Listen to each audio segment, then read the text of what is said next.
사랑하는 전국의 성도들, 한 주간 평안하셨습니까? 또 기대하는 마음으로 예배 자리에 나오신 여러분들에게 또 하나님께서 놀라운 은혜로 함께 하시기를 간절히 소망합니다. 오늘 본문 말씀으로 영광과 존귀로 간을 쓰신 예수를 보니라는 제목으로 함께 은혜를 나누고자 합니다. 우리가 이 세상의 삶을 살아가다 보면 참 이해할 수 없는 일들을 많이 만나게 됩니다.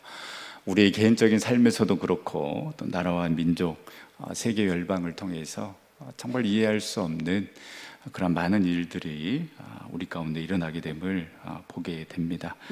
오늘은 4월 16일 세월호 참사 9주기입니다.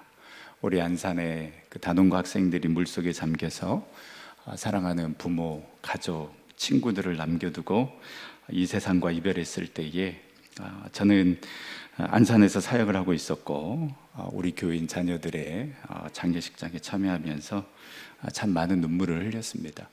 어떻게 위로할 수도 없었고 아무 말도 할 수 없었다는 것이 너무나도 괴로웠습니다. 권사님 한 분은 결혼하지 않고 혼자 사셨는데, 그래서인지 우리 권사님 여동생의 딸을 마치 자신의 딸처럼 여기면서 살아오셨는데, 그렇게 허망하게 조카를 하늘나라에 보내고 빨리 그 조카를 보고 싶었는지, 아니면 너무나 감당할 수 없을 만큼의 괴로움이 있으셨는지 스스로 목숨을 끊으셨습니다. 수없이 하나님께 따졌습니다. 하나님, 이게 정말 하나님께서 함께 하시는 나라입니까? 이게 하나님께서 통치하시는 나라입니까? 더 화가 나는 것은 왜 우리 아이들이 그렇게 허망하게 물속에서 죽어가야만 했는지 아직 원인도 밝혀내지 못했다는 것입니다. 그리고 같은 교인들이, 또 같은 기독교인들이 위로하기는커녕 시간이 지날수록 이제 그만하자, 이제 그만 잊자, 도시가 죽어간다, 담임 목사님 양복에 있는 세월호 배지 이제 그만 달았으면 좋겠다라는 말을 들을 때는 당신 자녀가 그렇게 허망하게 떠났어도 그런 말을 할 수 있겠느냐며 되묻고 싶었습니다. 하나님은 살아계실까? 하나님이 살아계시면 왜 나에게, 우리 가족에게, 또 이 나라 이 민족에게 이러한 일들이 일어날까? 참 많은 질문을 하며 우리는 살아가고 있습니다. 그런데 이러한 일은 이 히브리서를 기록할 당시 독자들, 즉 유대교회에서 그리스도로 개종한 그리스도인들에게도 동일하게 일어나고 있었습니다. 그렇게 유대교회에서 그리스도교로 개종했지만은 그들에게는 좋은 일만 일어나지 않았습니다. 오히려 회유와 협박뿐만 아니라 핍박이 있었고, 정말 그 신앙생활을 유지할 수 없을 정도의 그 어려움이 있었습니다. 이러한 상황에서 히브리서 저자는 그 독자들에게 어떠한 권면을 하고 있을까요? 오늘 말씀을 우리가 묵상해 보면서 지금 우리 가운데 일어나고 있는 일들을 우리는 어떻게 바라봐야 하며 어떤 믿음으로 나아가야 하는지 생각해 보며 은혜를 나누고자 합니다. 오늘 저희가 읽은 2장 5절 말씀은 1장 14절 말씀 이후에 바로 연결되는 말씀이라고 할 수 있습니다. 우리가 묵상했듯이 1장에서는 천사보다 더 뛰어난 예수 그리스도에 대해서 말씀하고 있습니다. 지금 우리야 뭘 이런 걸 가지고 고민하나 하지만 이 당시 유대교에서 그리스도로 개종한 그리스도인들에게는 굉장히 심각한 문제였습니다. 오늘 말씀에 왜 이들이 흔들릴 수밖에 없었는지를 알 수 있는데요, 1장에서 우리가 이미 묵상했듯이 이 유대인은 천사들이 하나님의 말씀을 전달하는 그러한 전달자로서 이 굉장히 중요한 몫을 차지하고 있고, 또 현재 이 하나님의 세상을 운영하시는 일에 이 천사들이 함께 관여하고 있더라고 유대인들은 생각을 했습니다. 그래서 유대인들은 실제로 천사들을 크게 여겼습니다. 그들의 조상 중에서도 가장 위대한 아브라함이나 모세, 여호수아, 다윗보다 천사들을 더 크게 여겼다라는 것이죠. 그러나 히브리서 저자는 분명하게 말씀하고 있습니다. 히브리서 1장 2절, 이 모든 날 마지막에는 아들을 통하여 우리에게 말씀하셨으니 이 아들을 만유의 상속자로 세우시고 또 그로 말미암아 모든 세계를 지으셨나니라.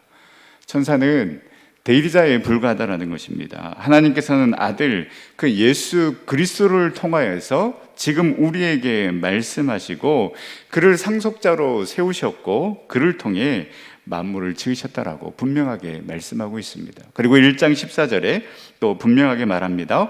모든 천사들은 섬기는 영으로서 구원받을 상속자들을 위하여 섬기라고 보내심이 아니냐. 아들을 섬기기 위해서, 그리고 그 아들을 믿는 자들, 구원받을 상속자들을 위하여서 섬기라고 천사를 보냈지 결코 아들보다, 예수 그리스도보다 뛰어난 존재가 아님을 분명하게 이야기하면서 너희들이 믿는 예수 그 천사보다 못한 존재이지 않느냐, 다시 유대교로 돌아오라고 유혹하는 그 유혹에 넘어가지 말 것을 권면하고 있습니다. 이러한 권면은 분명 그리스도인들에게 큰 힘이 되었을 것입니다. 그렇지, 천사는 섬기는 영으로 그 구원받을 상속자를 위해서, 우리를 위해서 섬기라고 보내셨기 때문에 그들에게는 기업이 없고, 우리가 계속해서 예수 그리스도를 붙잡고 그 믿음의 길을 걸어가다 보면 우리는 그 천사들을 능가하는 영광을 누릴 때가 온다라는 것을 확신하게 됐을 것입니다. 그리고 2장 5절에서 히브리서 저자는 다시 한번 확실하게 이야기를 합니다. 하나님이 우리가 말하는 바 장차 올 세상을 천사들에게 복종하게 하심이 아니니라. 하나님은 이 세상을 천사들에게 복종하게 한 적이 없다라고 분명하게 이야기를 합니다. 그러면 이 세상을 누구에게 복종하게 했을까요? 이 히브리서 저자는 시편 8편 말씀을 인용해서 답을 하고 있습니다. 이 시편 8편은 하나님이 사람을 얼마나 존귀하게 여기고 있는 자를 알 수 있는데요. 원래 인간은 하나님의 대리자로서 생육하고 번성하여 땅을 정복하고 세상을 다스리는 그 놀라운 특권을 부여받았습니다. 그런데 아담의 범죄로 말미암아 그 지위를 잃어버리고 말았습니다. 하나님은 그것을 그리스도 예수 안에서, 그 예수 그리스도를 통하여서 회복하시는데요, 그 일을 하기 위해서 그 하나님의 아들 예수를 잠시 동안 천사보다 못하게 하셨습니다. 그래서 인간의 몸을 입고 예수 그리스도가 이 땅에 오셨습니다. 이 상황을 사도 바울은 빌립보서 2장 6절에서 8절 말씀에 잘 설명하고 있습니다.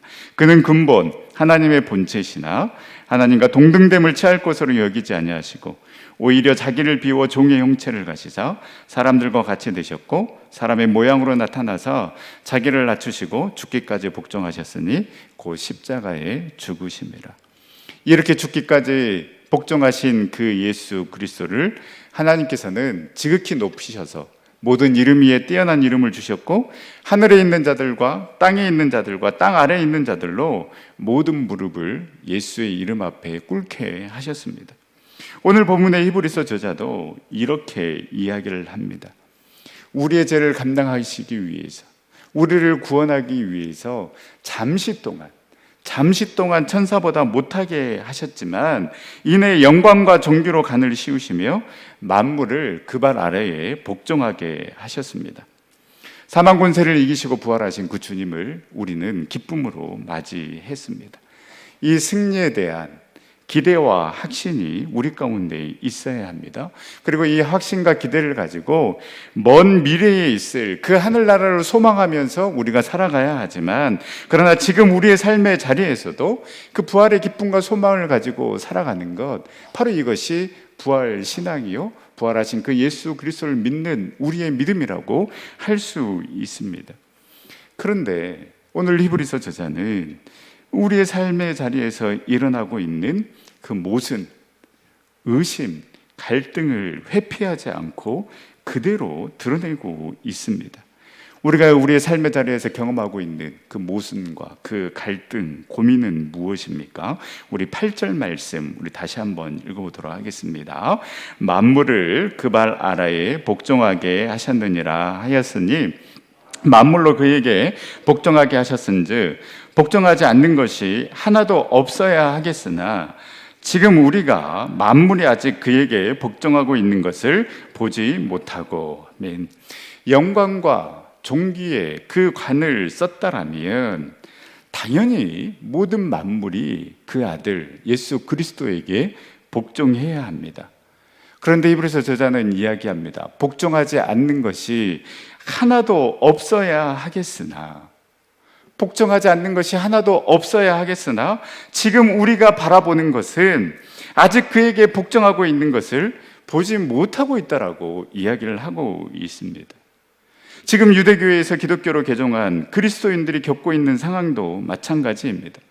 승리하셨다는데, 부활하셨다는데, 전지전능하신 분이시라고 하시는데 영광과 종교로 간을 쓰셔서 모든 만물을 그에게 복종한다는데 지금 이들은 유대인들에게 극심한 박해를 받고 있습니다. 여전히 이들의 삶은 너무나도 고단하고 힘듭니다. 무엇 하나 뜻대로 되어진 것이 없습니다. 그래서 이들이 흔들리기 시작한 것입니다. 하나님은 살아계시는가? 정말 예수 그리스도는 우리와 함께 하시는가? 부활하셨다는데, 우리에게 승리를 주셨다는데 왜 우리는 이러한 핍박을 받아야 하는가? 왜 우리가 이렇게 힘들게 살아가야 하는가? 이런 질문을 할 수밖에 없었습니다. 여러분, 이들의 고민은 우리의 고민이기도 합니다. 병낫기를 간절히 기도했지만 여전히 아직도 아픕니다. 중요한 시험을 앞두고 열심히 준비해서 시험을 봤지만 결과는 실패였습니다. 새로운 사업을 해보겠노라고 잘 준비해서 희망을 가지고 출발했지만 코로나가 터짐으로 모든 게 숲으로 돌아가 버렸습니다. 버티고 버텼지만 여전히 나아질 기미는 보이지 않습니다. 최근 2주 전에 참 슬픈 일이 있었습니다. 안산제일교회 그 출신으로 우리 고은 올로 목사님과 함께 그 안산제일교회 부흥을 이끌면서 정말 헌신적으로 그 주님의 일을 감당하셨고 22년 전에 그 서울에 있는 염산교회 담임으로 부임하셔서 그 교회의 이름처럼 그 정말 그 세상의 소금의 삶을 살아가셨던, 그래서 교인들뿐만 아니라 그 모든 후배 목회자들에게 기감이 되셨던 김종인 목사님께서 일본 나가사키 평화기행 답사 중에 갑자기 심장마비로 호텔에서 63세의 나이로 하나님의 부르심을 받았습니다. 가족은 말할 것도 없고 그 교회 교인들의 그 슬픈 마음을 누가 위로해 줄 수 있겠습니까? 왜 하나님께서는 아직도 많은 일들을 감당해 나가야 될 우리 귀한 목사님을 왜 갑자기 부르셨겠습니까? 더 많은 일들을 감당하셔야 하고 아직도 많은 일을 충분히 감당할 수 있는데 그 소식을 듣고 정말 충격의 며칠을 보냈습니다. 이해할 수가 없었습니다. 말할 수 없는 아픔과 상처, 고통, 여러분 어찌 없겠습니까? 수많은 문제가 있고 답답함이 여전히 우리 가운데 존재하고 있습니다. 그래서 8절 하반절 말씀처럼 지금 우리가 만물이 아직 그에게 복종하고 있는 것을 보지 못할 때에 우리는 실망하기도 하고 좌절하기도 하고 원망스럽기도 합니다. 그리스도는 영광과 존귀로 간을 쓰셨지만 아직 우리에게는 너무나도 이해할 수 없는 일들이 많이 일어나고 있습니다. 아직 만물이 그에게 복종하고 있는 것을 보지 못할 때가 너무나도 많습니다. 우리는 이 긴장을 아직과 이미와 아직으로 표현합니다. 우리는 예수 그리스도의 그 보혈의 피로 말미암아 이미 의롭다함을 받았지만 그러나 우리는 아직 성화의 과정 가운데 있습니다. 우리는 이미 하나님의 자녀가 되었지만 그러나 아직 하나님의 자녀가 되어가는 과정 가운데 있습니다. 우리는 이미 예수님을 만나 제자가 되었지만 그러나 아직 그분의 제자가 되어가는 과정 가운데 있습니다. 예수 그리스도는 이미 승리하셨지만 그러나 아직 우리는 온전한 승리를 기대하며 살아가고 있습니다. 우리의 삶도 여러분 마찬가지입니다. 이미 결혼하여 남편이 되고 아내가 되었지만, 그러나 아직 남편이 되어가는, 그 아내가 되어가는 가정 가운데 있습니다. 자녀를 낳아서 아버지, 어머니가 되었지만, 그러나 아직 아버지, 어머니가 되어가는 그 가정 가운데 있는 것입니다. 이 이미와 아직은 모순이 아니라 지금 우리가 누리고 있는 이 이미가 있기 때문에 아직으로 나아갈 수 있는 것입니다. 우리의 아직이 기다리고 있기 때문에 지금 우리가 누리고 있는 이 이미의 삶이 소중하게 되는 것입니다.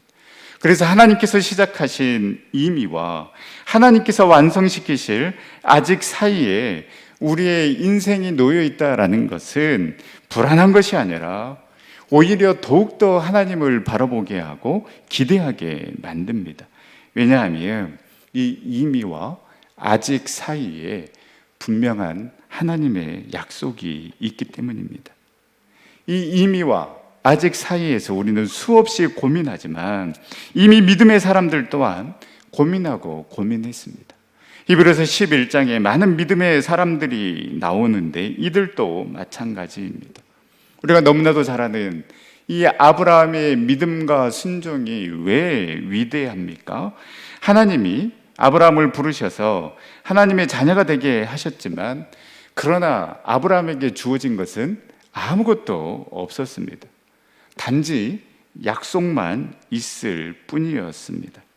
아직 오지 않은, 정말 그 손에 잡히지도 않는, 눈에 보이지도 않는 그 약속만을 믿고 나아갔기 때문에 그 아브라함의 믿음의 여정이 우리에게 도전을 주고 있는 것입니다. 여러분, 미래에 대한 그 확실한 청산을 보여주면 우리는 다 갈 수 있습니다. 누구라도 갈 수 있습니다. 그런데 그냥 떠나라는 것입니다. 그리고 너로 큰 민족을 이루어 주겠다라고 약속만 주시는 것입니다. 우리는 확인을 해야 안심을 합니다. 그래서 서로 믿을 수 있게끔 확실한 계약을 하는 것 아니겠습니까? 여러분, 집이나 사무실 리모델링 할 때 어떻습니까? 그 금액을 전체에 맡기지 않습니다. 성금을 내고 중도금을 내고 모든 것이 다 마무리가 되면 그때 이제 완납을 하게 됩니다. 이렇게 확실하게 해야 믿음이 갑니다. 여러분, 새로운 아파트를 분양받고 계약을 한다고 한번 생각해 봅시다. 여러분, 어디를 먼저 가십니까? 모델하우스를 먼저 가서 우리가 살 집이 이렇게 생겼구나, 구조가 이렇게 되었구나, 평수가 이렇게 나왔구나라는 것을 확인을 해야 우리는 안심하게 되는 것입니다. 그런데 모델하우스도 없고 조감도도 없고 그냥 우리를 믿어라, 잘 짓겠다라고 하면 믿음이 가지 않는 것입니다. 하나님께서 아브라함을 부르실 때 그 부르심에 아브라함은 순종했지만 그 상황을 사도행전 7장 5절은 이렇게 표현합니다. 그러나 여기서 발 붙일 만한 땅도 유업으로 주지 아니하시고 다만 이 땅을 아직 자식도 없는 그와 그의 후손에게 소유로 주신다고 약속하셨습니다. 발 붙일 땅도 유업으로 주지 않고 큰 민족을 이루어 주겠다고 하는데 지금 아브라함은 자녀가 없습니다. 보여주지 않고 손에 뭔가를 쥐어주시지 않고 다만 약속만 하셨습니다. 하나님은 당장 눈에 보이는 것을 주시기보다는 당신의 약속을 주시는 분이십니다. 그런데 여러분, 우리는 늘 언제나 현금을 요구합니다. 지금 당장 손에 잡히는 것을 요구합니다. 그러나 하나님께서는 항상 현금 대신 약속 어음을 주십니다. 현금은 단순 거래의 수단에 지나지 않지만은 이 약속 어음은 이 믿음의 관계에서만 유효하기 때문입니다. 여러분, 어떻습니까? 우리가 현금을 주고 물건을 살 때에 그냥 묻지도 않고 따지지도 않고 이 물건 값만 내면 물건을 우리는 가지고 올 수 있습니다. 현금과 물건을 맞바꾸는 거래입니다.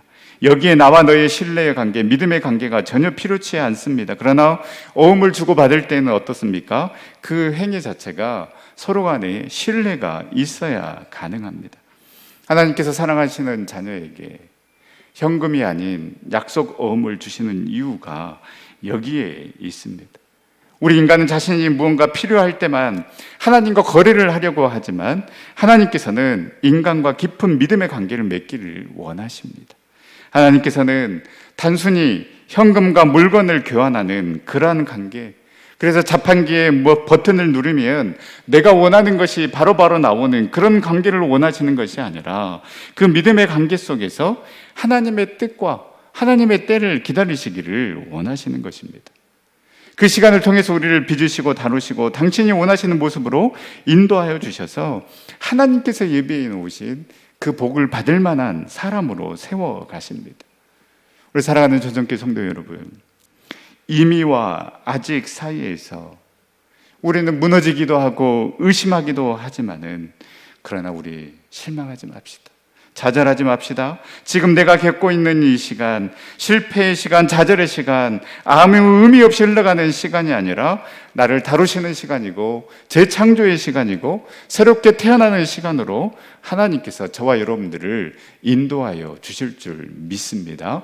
이미와 그 아직 사이에 있지만 그러나 저와 여러분들을 향한 그 하나님의 약속의 말씀을 붙잡고 담대하게 나아갈 수 있기를 간절히 소망합니다.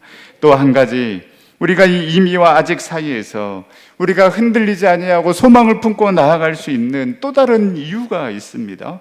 바로 영광과 존귀로 간을 쓰신 그 예수를 보았기 때문입니다. 우리 9절 말씀 함께 읽도록 하겠습니다. 오직 우리가 천사들보다 잠시 동안 못하게 하심은 입은 자 곧 죽음의 고난 받으심으로 말미암아 영광과 존귀로 간을 쓰신 예수를 보니 이를 행하심은 하나님의 은혜로 말미암아 모든 사람을 위하여 죽음을 맛보려 하심이라. 아멘. 이미 죽음의 고난 받으심으로 말미암아 영광과 존귀로 간을 쓰신 그 예수 그리스도를 보여주셨기 때문에 아직 우리에게 오지는 않았지만 그러나 우리는 기대하며 소망을 품고 나아갈 수 있는 것입니다. 우리는 아직 만물이 그에게 복종하지 못하는 것을 보지 못하고 있기 때문에 실망하고 좌절할 수 있지만 그럼에도 우리에게 소망이 있는 것은 이미 영광과 존귀로 간을 쓰신 그 예수 그리스도를 우리에게 보여주셨기 때문에 우리에게도 그 승리와 영광을 주실 것임을 우리가 믿으며 나아갈 수 있기를 간절히 소망합니다. 여러분, 주님이 이미 보여주셨습니다. 그러나 아직 우리에게 오지는 않았지만 그러나 믿음의 길 끝까지 걸어가는 자가 무엇을 누리게 될 것인가를 우리 주님께서 이미 보여주셨습니다. 그리하기 때문에 우리는 우리에게 초점을 맞추는 것이 아니라 예수님께 초점을 맞춰야 합니다. 나에게 어떤 일이 일어났느냐, 그래서 예수 믿어서 어떻게 됐느냐에 초점을 맞추면 우리는 만물이 아직 예수 그리스도에게 복종하지 못하는 것들만 눈에 들어오게 됩니다. 그렇게 되면 하나님, 내가 왜 이러한 일을 경험해야 됩니까? 우리 가족이, 이 나라, 이 민족이 왜 이런 일을 경험해야 됩니까? 라는 그러한 질문만 하며 답을 찾지 못할 수밖에 없습니다. 그러나 죽음의 길, 고난의 길, 십자가의 길을 걸어가심으로 말미암아 영광과 존귀의 간을 쓰신 그 예수 그리스도를 본다라면, 비록 우리가 이 고난의 길, 십자가의 길을 걸어간다 해도, 내가 이해할 수 없는 일을 경험한다 해도, 내 뜻대로 내 계획대로 되지 않는다 해도 그 고난을 통해, 그 어려움을 통해 나를 다루시고 빚으셔서 우리도 그리스도의 길을 걸어가게 하시고, 우리도 예수 그리스도의 삶을 살아가게 하시고, 우리도 그리스도의 사명을 감당하게 하실 줄 믿습니다. 예수 그리스도는 이미 사망 권세를 이기시고 부활하셨지만 당연히 우리는 죽음을 경험해야 합니다. 예수 그리스도는 이미 승리를 경험하셨지만 당연히 우리는 실패를 경험하며 살아갑니다. 그러나 하나님께서는 우리를 계속해서 절망하도록 내버려 두지 않으실 것입니다. 예수 그리스도가 부활하심으로, 예수 그리스도가 승리하심으로 너희에게도 이 부활이 있을 것임을, 너희에게도 이 승리가 있을 것임을, 너희에게도 이 영광과 존귀가 있을 것임을 이미 우리에게 보여주셨기 때문입니다. 사랑하는 전도교 성도 여러분, 이제 우리는 우리의 할 일을 하면 되는 것입니다. 영광의 날, 승리의 날이 우리에게 올 것임을 믿기에 아직 모든 만물이 그에게 복종하지 않는 그 모습 때문에 우리가 실망하는 것이 아니라 하나님의 일은 하나님께 맡기고 우리는 오직 영광과 존귀로 간을 쓰신 그 예수 그리스도만을 바라볼 수 있기를 간절히 소망합니다. 그리고 오직 믿음으로 살아갈 수 있기를 소망합니다. 오직 의인은 믿음으로 말미암아 살리라. 예수 그리스도를 바라보고 영광과 존귀의 간을 쓰신 그 믿음의 주요 온전케 하시는 그 예수 그리스도를 바라봄으로 말미암아 우리 또한 이 믿음의 길 끝까지 걸어감으로 말미암아 예수 그리스도가 부활하신 그 부활, 예수 그리스도가 승리하신 그 승리를 경험하는 우리 모든 전성의 식구들이 다 될 수 있기를 간절히 소망합니다.